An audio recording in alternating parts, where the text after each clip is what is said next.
Shaking medicine and yoga go super well together. I founded this modality called shaking medicine at shakingmedicine.com. And before that, I was and still am a yogi, as well as I do qigong, and it's all complementary.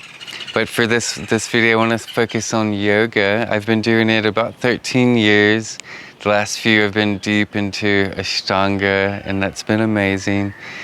And I found shaking medicine as such a powerful, amazing tool in my life that complements all of life, all modalities really, and including yoga. And what happened in my yoga journey was at first couple of years I was growing, I felt like I was growing physically, energetically, emotionally, spiritually.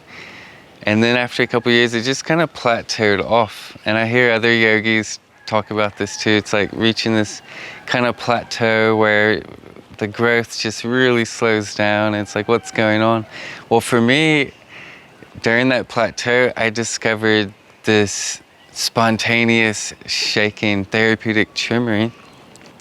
And what I realized, because this really works on the energetic and emotional level, and trauma and pain and this sort of part of our subconscious, it started moving those energies. And once those moved and integrated, all of a sudden my yoga journey started to improve again, like dramatically. And it was because all this trauma essentially was in the way, and the yoga asana and such, even the yoga pranayamas weren't tapping into this state of letting go of control to allow the body to unravel, like we do in shaking medicine, this spontaneous shaking.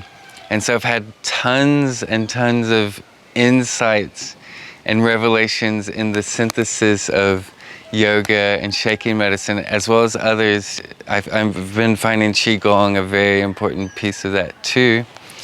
And one of those revelations I've had is, if you see in the yoga world, they talk about Kundalini, right? And there's this modality called Kundalini yoga, even though Kundalini is way beyond that, this more recent modality of Kundalini yoga.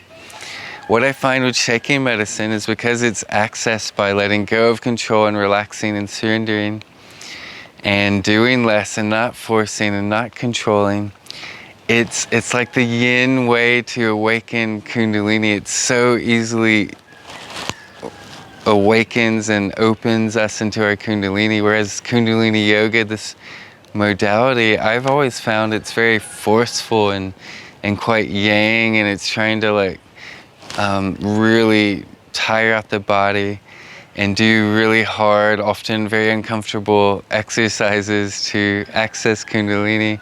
And for me, it's not really worked super well, at least yet. Although through this Yin Kundalini yoga, or shaking medicine, I call it shaking medicine because the name is more fitting, but it does tap into Kundalini very powerfully in a Yin way. So if you're interested in that, into complementing your yoga asana, go into the next step, or even if you're in any pose of yoga and you're tuning into some tension somewhere, what we can do is then, okay, use these shapes to then kind of turn on the tremoring to help move the blockages or where we're stuck in these asanas. As well as if we're doing pranayama, something like spontaneous breath of fire happens, which I find way more potent than normal breath of fire. I coined spontaneous breath of fire from this work, and it's basically when the muscles of doing breath of fire start pumping spontaneously, and then we allow the breath. And anyway, it's very deep. Shaking medicine, I highly recommend it to complement your life, your yoga practice, or any other practices you might be doing.